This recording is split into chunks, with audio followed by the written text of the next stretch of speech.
नमस्कार, मैं उमेश कुमार स्वागत करता हूँ सभी का के नॉलेज एंड मोर अपने चैनल पर। आज फिर से बहुत महत्वपूर्ण टॉपिक के बारे में चर्चा करने से पहले वीडियो आपने देखा था रिकॉम्बिनेंट डीएनए टेक्नोलॉजी के सारे प्रकरण के बारे में चर्चा किया था। वेक्टर के बारे में बात किया था, क्या कैरेक्टर होते हैं, क्या गुण होते हैं, क्या विशेषता होती है रिकॉम्बिनेंट डीएनए टेक्नोलॉजी में। रिकॉम्बिनेंट डीएनए कैसे बनाते हैं उसके बारे में बात किया था। cDNA का निर्माण मैंने बताया था। और आज मैं बात करने वाला हूँ क्लोनिंग के बारे में। अगर वो पिछला वीडियो आपने नहीं देखे तो प्लीज़ पिछला वीडियो जरूर देखें ताकि आपको जानकारी भरपूर और पूरा मिले। इस वीडियो को शुरू करूँ उससे पहले मैं कहना चाहूँगा आपसे कि वीडियो को प्लीज़ लाइक करें, शेयर करें, कमेंट जरूर करें अगर पसंद आता है तो। अब पसंद आया ना आया आपके लिए अगर ज्ञानवर्धक है तो बिल्कुल आपको करना चाहिए, लाइक करना चाहिए, शेयर करना चाहिए, कमेंट करना चाहिए। चैनल पर पहली बार आए तो प्लीज़ चैनल को सब्सक्राइब करें ताकि आपको नई वीडियो को जानकारी हमेशा मिलता रहे। चलिए इस वीडियो शुरू करते हैं फटाफट। अब बात करता हूँ मैं क्लोनिंग के बारे में। क्लोनिंग का मतलब होता है एग्जैक्ट कॉपी और कॉपीज। कहने का मतलब होता है एक जीव की हुबहू समान प्रतिकृति को हम लोग क्लोन कहते हैं। ठीक है, एग्जैक्ट कॉपी और कॉपीज ऐसा लिख सकते हैं अपन आपकी जानकारी के लिए। क्या बोलते हैं इसको? एग्जैक्ट कॉपी को ही हम लोग क्या कहेंगे? क्लोनिंग कहेंगे। मतलब हुबहू प्रतिकृति अगर कोई हो तो वो क्या कहलाएगा? क्लोनिंग कहलाएगा। किसी भी एनिमल्स में होने वाली इस प्रकार क्लोनिंग की प्रक्रिया को इसको हम लोग एसेक्सुअल रिप्रोडक्शन के प्रोडक्शन के रूप में भी जान सकते हैं। एसेक्सुअल रिप्रोडक्शन के प्रोडक्शन के रूप में भी जान सकते हैं। याद रखना, इसको क्या कह सकते हैं हम लोग? एसेक्सुअल रिप्रोडक्शन के उत्पाद के रूप में भी इसकी गिनती कर सकते हैं, क्लोनिंग की गिनती कर सकते हैं। ठीक है, याद रखना इसमें क्लोनिंग में हायर जो एनिमल्स है उन जीवों में लैंगिक जनन ही होता है। आप कंफ्यूज नहीं होंगे।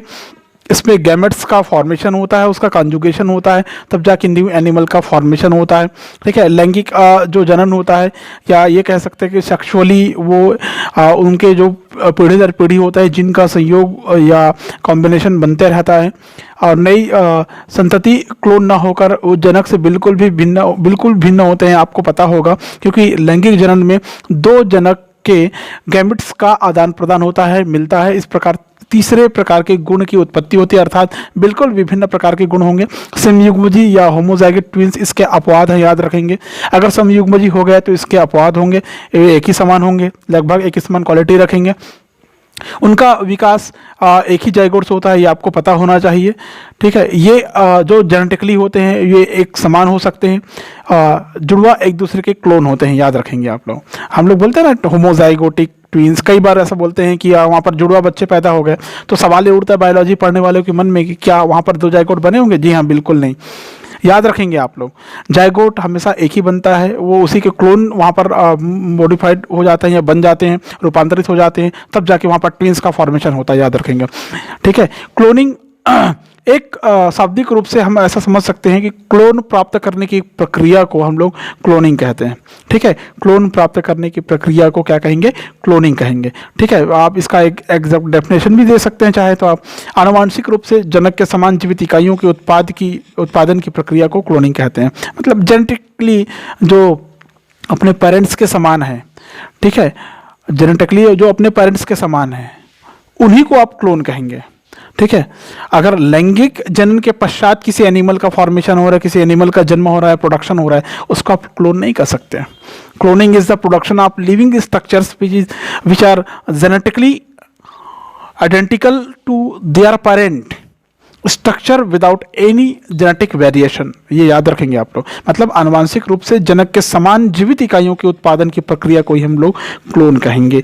सेक्सुअल रिप्रोडक्शन के पश्चात जो एनिमल का फॉर्मेशन होता है उसको हम लोग क्लोन नहीं कह सकते। कहने का मतलब ये क्लियर हो जाता है कि अलैंगिक जनन के पश्चात ही हुबहू प्रतिकृति मिल सकती है हमको, उसी के समान प्रतिकृति मिल सकती है हम लोग।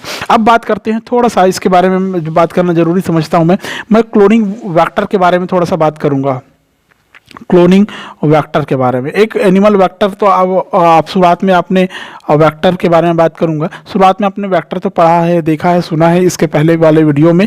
तो ये जो क्लोनिंग वेक्टर होगा, क्लोनिंग संवाहक होगा, इसके बारे में थोड़ा सा चर्चा करना चाह रहा हूँ। जो प्लाज्मिड और बैक्टीरियोफेजेस होते हैं वो बैक्टीरियल सेल में विदाउट एनी क्रोमोसोमल डीएनए के कंट्रोल के वो फ्रीली रेप्लिकेट होने की क्षमता रखते हैं। मतलब ये क्लोनिंग वेक्टर का गुण होता है, याद रखना। ठीक है, जितने भी प्रकार के बैक्टीरिया फेजेस होते हैं उसमें हर कोशिका में, प्रत्येक सेल्स में काफ़ी ज़्यादा संख्या में बैक्टीरियल सेल्स प्रेजेंट होती है जिनमें इनकी जीनोम की प्रतिकृति मिल सकती है। कुछ प्लाज्मिड्स की जो कोशिकाएं होती है वो हर कोशिका 1 या 2 होती है और किसी में 15 से 100 प्रतिकृति भी मिल सकती है। ठीक है, इनकी संख्या इससे भी ज़्यादा हो सकती है, याद रखना। यदि हम किसी 2 अलग अलग हेट्रोजाइगस या विजातीय डीएनए खंड को या डीएनए के मॉलिक्यूल्स को बैक्टीरियोफेज या प्लाज्मिड डीएनए के साथ में जोड़ सके तो उनकी संख्या को भी हम जीवाणुभोजी मतलब बैक्टीरियोफेजी या प्लाज्मिड्स की रेप्लिकेट संख्या के समान गुणित कर सकते हैं। मतलब उसी के समान उसकी संख्या को हम बढ़ा सकते हैं। ठीक है, वर्तमान में जितने भी प्रकार के वेक्टर तैयार किए जाते हैं जिनको बाहरी डीएनए से जोड़ा जाता है वो रिकॉम्बिनेंट भी हो सकता है और नॉन रिकॉम्बिनेंट भी हो सकता है, याद रखना। मतलब क्या रिकॉम्बिनेंट सिलेक्शन करना है, क्या नॉन रिकॉम्बिनेंट सिलेक्शन करना है, आपको इसके बारे में हमको जानकारी होना चाहिए। तो इसके लिए कुछ वेक्टर की विशेषताएं होती है, वो वेक्टर की विशेषताएं क्या क्या होती है इसके बारे में थोड़ा चर्चा करते हैं। ठीक है, क्या क्या विशेषता होती है इसमें आपको पता होना चाहिए। इसमें replication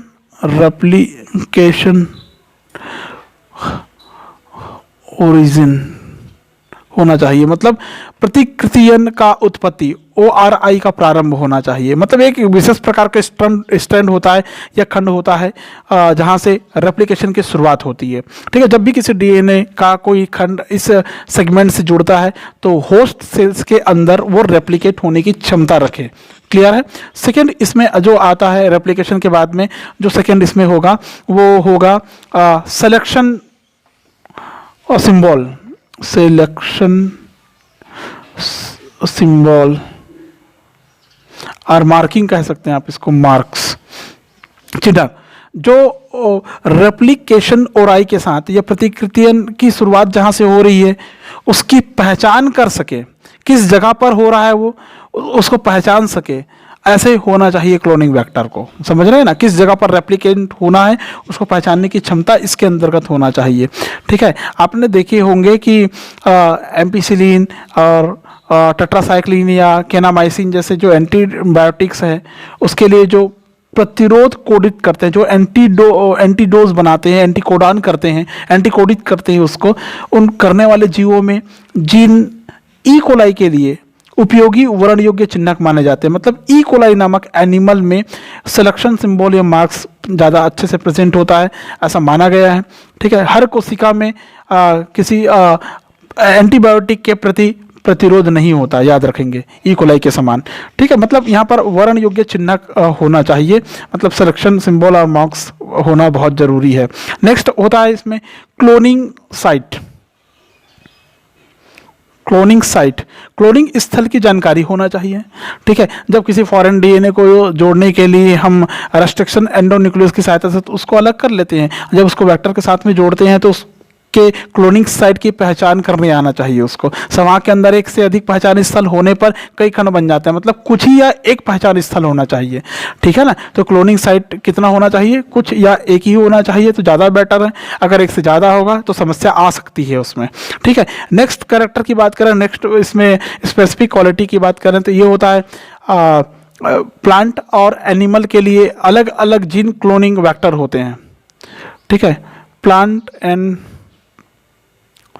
animal vector are separate, याद रखेंगे आप लोग। प्लांट के लिए अलग वेक्टर आता है और एनिमल के लिए अलग वेक्टर आता है। प्लांट के लिए मैंने चर्चा किया था, इसमें टीआई प्लाज्मिड जो कि किससे बनता है, एग्रोबैक्टीरियम टूबिफेसियन से प्राप्त किया गया प्लाज्मिड है, इसका उपयोग करते हैं। और एनिमल में कास्मीड है, फेजेस है, प्लाज्मिड्स है, बैक्टीरियोफेजेस है या आर्टिफिशियल प्रकार के जीन है, उसका फॉर्मेशन इसके लिए कर लिया गया है। तो ये हो गया क्लोनिंग वेक्टर जो होता है, वाहक होता है, उसकी क्वालिटी हो गई। अब मैं बात करता हूँ कुछ क्लोनिंग के। ठीक है, कई प्रकार के क्लोनिंग हो सकते हैं, याद रखना। टाइप्स में अगर हम लोग जाते हैं तो कई प्रकार के क्लोनिंग हमको देखने को मिल सकता है। फॉर एग्जांपल आप कह सकते हैं इसमें एक क्लोनिंग होता है जिसमें सेल से सेल बनता है, तो ये होता है सेल क्लोनिंग बोलते हैं इसको। सेल क्लोनिंग कहते हैं। ठीक है, कोई एक क्लोनिंग का डिटेल वर्णन मैं यहाँ पर कर दूंगा, ठीक है, ताकि आप कंफ्यूज नहीं रहेंगे कि कैसे क्लोनिंग होता है, वो समझ जाएंगे। ठीक है, दूसरा जो क्लोनिंग होता है इसमें जो क्लोनिंग होगा वो सेल क्लोनिंग के बाद में हम लोग कह सकते हैं जीन क्लोनिंग कह सकते हैं इसको, gene cloning. Gene cloning, gene से जीन का बनना, सेल से सेल का बनना। ठीक है, नेक्स्ट अगर जाए तो इसमें हमको मिलेगा, इसको बोलते हैं माइक्रो ऑर्गेनिज्म क्लोनिंग भी कह सकते हैं इसको, माइक्रोबियल क्लोनिंग कह सकते हैं आप लोग इसको, माइक्रोबियल या माइक्रोबायल बियल क्लोनिंग, माइक्रोबियल क्लोनिंग कहेंगे। नेक्स्ट में अगर जाएं तो आप क्लोनिंग में जाते हैं तो प्लांट क्लोनिंग भी होता है, प्लांट सेल से न्यू प्लांट तैयार करना तो प्लांट क्लोनिंग कहलाएगा। ठीक है, नेक्स्ट एनिमल क्लोनिंग होता है। ये आपने इवोल्यूशनरी ऑर्डर में आपने देख लिया कि क्या क्या क्लोनिंग हो सकता है। आपने छोटे से शुरू करके बड़े पे ख़त्म कर दिया, सेल से शुरू करके बड़े एनिमल पर ख़त्म कर दिया। ठीक है, अब बात करते हैं सेल क्लोनिंग की बात करते हैं तो एक कोशिका से उसके समान और दूसरी प्रतिकृति या रेप्लिकेट प्राप्त करने की प्रक्रिया हम लोग सेल क्लोनिंग कहते हैं। ये जो सेल्स होती है वो जेनेटिकली एक समान होती है, याद रखना, क्योंकि क्लोनिंग का मतलब ही होता है हुबहू।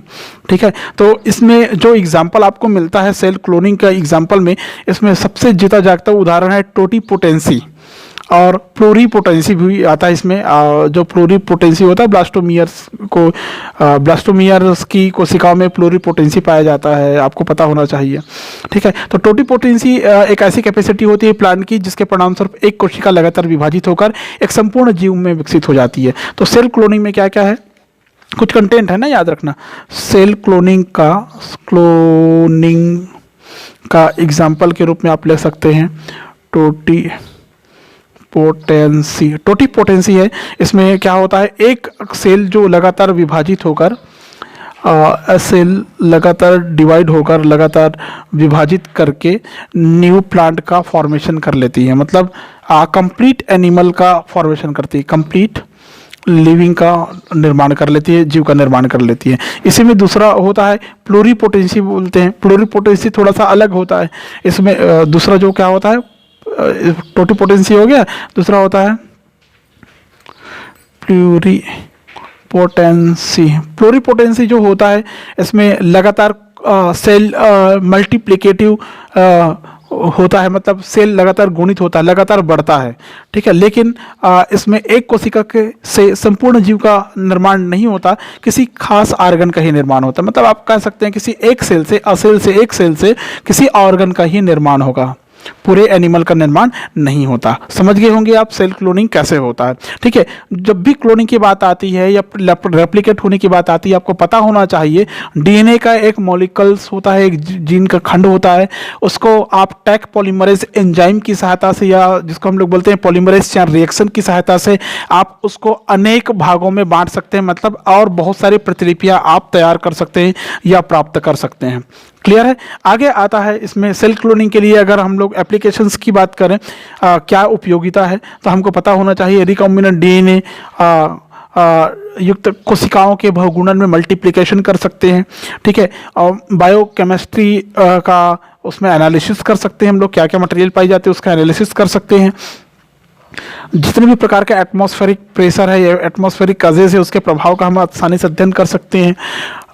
रिकॉम्बिनेंट डीएनए cDNA की लाइब्रेरी, मतलब जीन को बनाए रख सकते हैं हम लोग। ठीक है, तो ये हो गया आप सेल क्लोनिंग में समझ गए। ठीक ऐसे ही जीन क्लोनिंग होता है, मतलब एक जीन से अनेक जीन की प्रतिलिपि तैयार करना।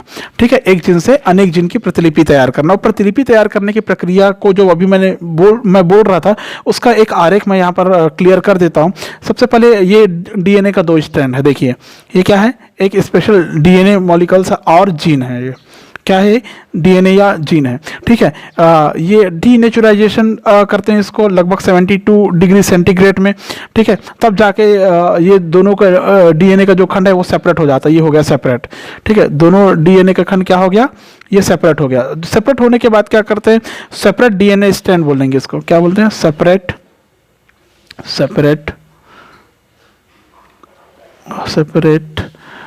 DNA strand. Separate DNA strand जो हो गया है इसमें टैक पॉलीमरेज एंजाइम की सहायता से, यहाँ पर एक एंजाइम काम करेगा टेक पॉलीमरेज एंजाइम, अर्थात इसको बोलते हैं पीसीआर पॉलीमरेज चेन रिएक्शन की प्रक्रिया के द्वारा ये इसकी जो प्रतिलिपि है वो फिर से दो में कन्वर्ट हो जाएगी। ठीक है, ये किस में कन्वर्ट हो जाएगी? दो में, मतलब ये एक और ये एक है तो इसका दूसरा खंड और बन जाएगा एक, और ये दूसरा खंड बन जाएगा। समझ में आया? फिर से यहाँ पर क्या होगा, वही नेचुरलाइजेशन होगा 72 डिग्री सेंटीग्रेड में, फिर से वो आइसोलेट होगा, ये अलग अलग होगा। 2 मॉलिक्यूल्स ऑफ डीएनए बना, यहाँ पर कितना बना? 2 मॉलिक्यूल्स ऑफ डीएनए बना। ठीक है, 2 मॉलिक्यूल्स बना। अब क्या होगा? फिर से टेक पॉलीमरेज एंजाइम की सहायता से ये क्या होगा? फिर से आइसोलेट होगा, फिर से पृथक्कृत होगा यहाँ पर। तो पृथक्कृत होने के बाद क्या बनेगा? यहाँ पर फिर से 2 बनेगा। ये हो गया एक, ये हो गया सॉरी ये दूसरा, समझ रहे हो आप? ठीक है, और इसमें फिर ये सिंगल और ये इसका सिंगल। तो इस प्रकार आप देख सकते हैं कि कैसे यहाँ पर पॉलीमरेज चेन रिएक्शन की सहायता से संख्या में लगातार बढ़ रही है। समझ में आए? ये भी सेपरेट डीएनए स्ट्रैंड कहलाएगा। इसके बाद में फिर से क्या होगा? इन बने हुए दो और दो 4 जो स्ट्रैंड बने हैं, सेपरेट डीएनए का जो स्ट्रैंड बने हैं, टेक पॉलीमरेज एंजाइम की सहायता से, टेक पॉलीमरेज एंजाइम की सहायता से ये फिर से ग्रो करेगा, और ग्रो करके क्या बना देगा? फिर से अपनी समान प्रतिलिपि, मतलब ये 2, ठीक है, ये 2 और ये 2। क्लियर है? तो देखिए 4 मॉलिक्यूल्स ऑफ, यहाँ पर क्या बनेगा? 4 मॉलिक्यूल्स ऑफ डीएनए बन गया। यहाँ पर क्या बन गया? 4 मॉलिक्यूल्स ऑफ डीएनए बन गया। इस प्रकार जीन क्लोनिंग होती है, इसी प्रकार से सेल क्लोनिंग होती है, इसी प्रकार प्लांट क्लोनिंग होती है, इसी प्रकार एनिमल क्लोनिंग होती है। याद रखेंगे, क्लोनिंग का मतलब होता है हुबहू सीक्वेंस का बनना। ठीक है, टेक पॉलीमरेज एंजाइम की सहायता से होगा। पॉलीमरेज चेन रिएक्शन इसमें बहुत बड़े उपयोगी काम करता है। याद रखेंगे, रीनेचुरलाइजेशन में दोनों पृथक स्ट्रैंड को जोड़ने की क्षमता रहती है, याद रखना। लेकिन यहाँ पर हम क्या करते हैं? डीनेचुराइजेशन करते हैं। डीनेचुराइजेशन करते हैं मतलब 72 डिग्री सेंटीग्रेड पर जब गर्म करते हैं, इतना टेम्परेचर पर गर्म करेंगे, दोनों स्ट्रैंड पृथक हो जाते हैं, अलग हो जाते हैं, याद रखना। और जो पृथक हुआ जो स्ट्रैंड है, इसको हम लोग टेम्पलेट कहते हैं, याद रखना। टेम्पलेट मीन्स होता है सांचे का, उस सांचे में फिर से दूसरा बनते जाता है। समझ में आ गया? क्लियर है? तो ये आप समझ सकते हैं, जीन क्लोनिंग में भी यही होता है, एनिमल क्लोनिंग में भी होता है, सेल क्लोनिंग में भी यही होता है। क्लोन का मतलब होता है हुबहू प्रतिलिपि तैयार करना, और किसके माध्यम से हो रहा है? टेक पॉलीमरेज एंजाइम के माध्यम से हो रहा है, याद रखेंगे। उसके बाद में क्या होता है? रिकॉम्बिनेंट डीएनए टेक्नोलॉजी करते हैं हम, सिंपल। ठीक है, समझ में आ गया होगा आपको। माइक्रोबायल क्लोनिंग में क्या होता है? सूक्ष्म जीवों में क्लोनिंग, ये भी एसेक्सुअल रिप्रोडक्शन की प्रक्रिया के द्वारा संपन्न कराते हैं हम लोग सूक्ष्म जीवों में। ठीक है, आजकल बहुत सारे अलग अलग प्रकार के डेफिनेट गुण वाले, क्वालिटीज़ वाले स्ट्रेन का क्लोनिंग करके आर्टिफिशियली लेबोरेटरी में कई प्रकार के एंटीबायोटिक्स का, एंटीबॉडीज़ का, वैक्सीन का, लैक्टिक एसिड का, हार्मोन्स का, एंजाइम्स का, विटामिन्स का फॉर्मेशन किया जा रहा है। मतलब एक कल्चर्ड मीडियम में, समर्थित माध्यम में इनको उगाया जा रहा है सूक्ष्म जीवों को। ठीक है, कुछ माइक्रोबियल क्लोनिंग का मैं यहाँ पर नाम दे देता हूँ जो आपको पता होना चाहिए। ठीक है, जीन क्लोनिंग तो हो गया, मैं बता रहा हूँ माइक्रोबियल क्लोनिंग के बारे में बात करता हूँ थोड़ा सा। माइक्रोबियल क्लोनिंग इसलिए मैं कह रहा हूँ क्योंकि इसमें कुछ एनिमल्स नेम आते हैं। जैसे फॉर एग्जांपल आप देखते हैं इस्चेरिचिया कोलाई, ये जो इस्चेरिचिया कोलाई है, सॉरी स्मॉल सी लिखना था, इस्चेरिचिया कोलाई जो होता है, इसके माध्यम से अभी बहुत सारे मात्रा में ह्यूमन इंसुलिन का फॉर्मेशन हो रहा है। आपको पता है ह्यूमन इंसुलिन का फॉर्मेशन हो रहा है, जिसका वर्णन हमने इससे पहले वीडियो में किया था।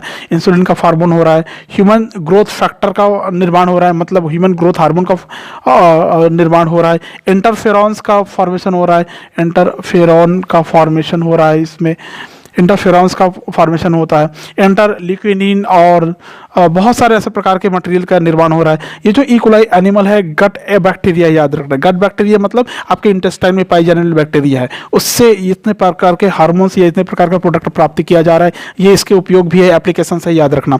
ठीक है, एक और बैक्टीरिया की बात करें, फॉर एग्जाम्पल एक होता है बैसिलस thuringiensis। बैसिलस thuringiensis जो बैक्टीरिया है, इससे कई प्रकार के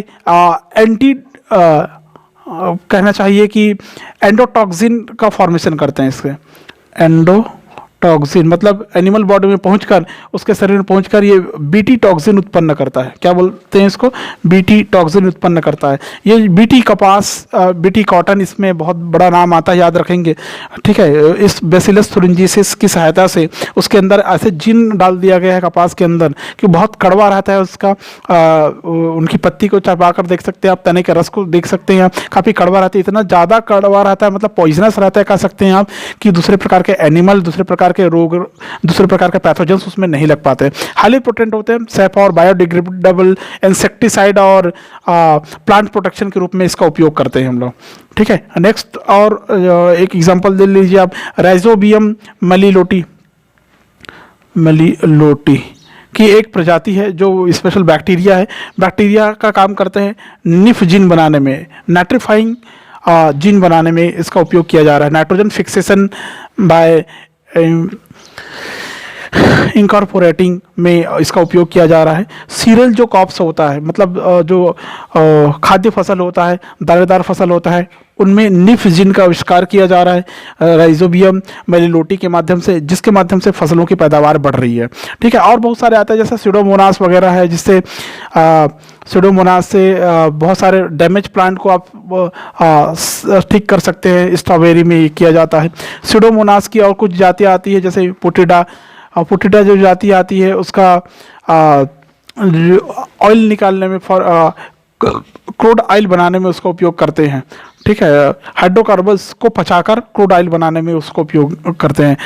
ट्राइकोडर्मा जो स्पीसीज है उससे बहुत सारे प्रकार के एंजाइम्स का फॉर्मेशन किया जा रहा था। ऐसा कुछ एग्जांपल मैंने आपको देके बताया, ये ध्यान में रखेंगे। फिर आता है plant cloning. Plant cloning simple है, अलैंगिक और कायिक जनन के द्वारा आपको पता है कि पौधे अपने जनक के क्लोन होते हैं। ये पता है कि क्लोन का मतलब ही होता है, प्लांट क्लोनिंग में क्या होगा, एसेक्सुअल या सोमैटिक प्रकार का रिप्रोडक्शन की प्रक्रिया करेगी। एक सेल से नए प्रकार के टिश्यू का फॉर्मेशन होगा। नए प्रकार के टिश्यू को कल्चर्ड मीडियम में जब रखेंगे, वहां से कैलस बनेगा, कैलस उगेगा। जो टोटिपोटेंसी की चर्चा मैंने किया था ना, टोटिपोटेंसी, ठीक है। टोटिपोटेंसी में भी क्या होता है, इसकी कई एग्जांपल से मैं बता देता हूँ। उसमें से एक सेल लेते हैं हम, एक कोशिका लेते हैं, जिसमें मेरिस्टेमेटिक टिश्यू होती है, विभजोतक ऊतक होती है, ठीक है। उसको एक वाच ग्लास में रखते हैं, संवर्धित माध्यम में रखते हैं। जब संवर्धित माध्यम में रखते हैं, देखते हैं तो उसमें छोटे छोटे कैलस बन जाते हैं, बहुत सारे कोशिका के समूह बन जाते हैं। उसको फिर से बड़े पात्र में, बड़े संवर्धित माध्यम में रखते हैं, तो वहाँ से छोटे छोटे न्यू प्लांट ग्रो कर लेता है। उसके बाद उसको गमले में लगाइए, बाहर सॉइल में लगाइए, जहाँ भी लगाना लगाइए। नेक्स्ट आता है इसमें लास्ट में एनिमल क्लोनिंग की बात करते हैं। एनिमल क्लोनिंग, जंतु क्लोनिंग, ये बहुत टफ प्रोसेस है, याद रखना, आसान नहीं है। जितना आसान प्लांट में है, जितना आसान अभी हमने बताया, उतना आसान नहीं है एनिमल क्लोनिंग, याद रखेंगे। एनिमल क्लोनिंग के लिए टफ कार्य यही है कि सबका शरीर, जितने भी प्रकार के एनिमल्स हैं, उनकी बॉडी क्या है, हाईली डेवलप्ड होती है, काफ़ी विकसित होती है। एक्सपेरिमेंट करना आसान नहीं होता है, ठीक है। इनमें क्लोनिंग कुछ भी में होता है, जैसे हाइड्रा है, कुछ जंतुओं के जो होमोजाइगस जो ट्विंस होते हैं, उनको क्लोन कह सकते हैं आप। इसमें एर्माडिलो जो नोविंग किंटस करके आता है, उसमें एक ही जाइगोट से एक बार में 4 से 8 संतति पैदा होते हैं, एर्माडिलो, ठीक है ना। एनिमल क्लोनिंग में एक होता है आर्माडिलो, अभी मैंने बताया आर्माडिलो। इसमें क्या होता है, एक जाइगोट से 4 से 8 प्रकार के संतति पैदा की जा सकती है, देखिए, ठीक है। ये सभी आपस में एक दूसरे के क्लोन होते हैं। जंतुओं में पाए जाने वाले जो क्लोन होते हैं, बहुत सीमित उदाहरण मिलेंगे, लेकिन साइंस ने आखिरकार इतनी तरक्की कर ही लिया है कि 20वीं सेंचुरी के ईयर में या शताब्दी में जंतुओं की क्लोनिंग के संबंध में कई एक्सपेरिमेंट हुए थे। उन्हीं के एक्सपेरिमेंट का एक एग्जांपल आपको देखने को मिलेगा। Cloning mammals, Dolly the world first clone mammals के रूप में देखने को मिलेगा आपको। स्तनधारी में क्लोनिंग किया गया था, स्तनधारी एनिमल में क्लोनिंग किया गया था, जिसके फलस्वरूप एक डॉली नामक भेड़ का निर्माण किया गया था, ठीक है। समझ में क्या कैसे किया गया था? देखिए, मैं बात कर रहा हूँ एनिमल क्लोनिंग के बारे में, एनिमल क्लोनिंग के बारे में बात कर रहा हूँ। एनिमल क्लोनिंग में क्या होता है, इसमें एक मदर सेल होता है। क्या होता है? मदर सेल नहीं, मदरशिप्स कहता हूँ मैं, मदरशिप।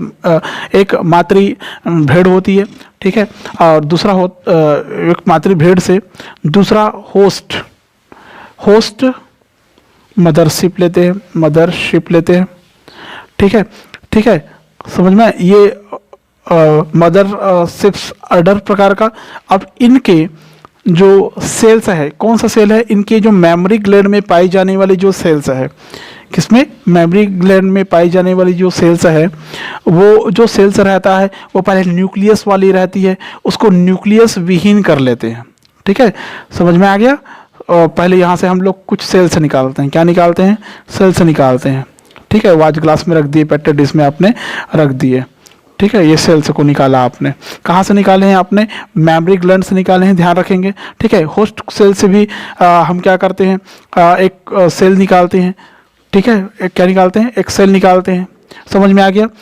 एक सेल जो निकाले उसमें होता है एक न्यूक्लियस, इस न्यूक्लियस को हम इंजेक्शन के माध्यम से हटा लेते हैं, न्यूक्लियस को रिमूव कर लेते हैं, हटा देंगे न्यूक्लियस को, रिमूव विद इंजेक्शन, और माइक्रोपिपेट के माध्यम से उसको खींच लेते हैं, cell fusion by electrical stimulation के माध्यम से उसको हटा देते हैं। यहाँ से न्यूक्लियस हटा दिए, लेकिन यहाँ पर न्यूक्लियस है।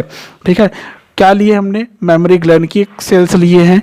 ठीक है, मेमोरी ग्लैंड की एक सेल्स लिए हैं, उन सेल्स में क्या है, न्यूक्लियस प्रेजेंट रहता है, न्यूक्लियस प्रेजेंट रहता है। अब इस सेल्स को और इस सेल्स को हम क्या करेंगे, कंजुगेट करेंगे। जैसे ये इसका बड़ा सा सेल हो गया और इसके एक न्यूक्लियस, ये न्यूक्लियस,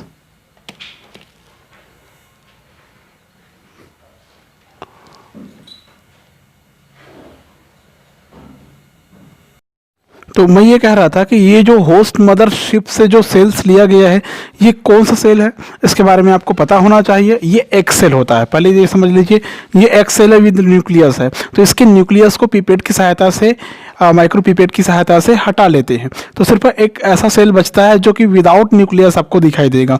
और ये जो सेल होता है मेमोरी ग्लैंड से प्राप्त की हुई सेल है, जिसमें ऑलरेडी 2n प्रकार का द्विगुणित प्रकार का न्यूक्लियस रहता है। 2n न्यूक्लियस इसमें प्रेजेंट होता है, 2n न्यूक्लियस इसमें प्रेजेंट होता है।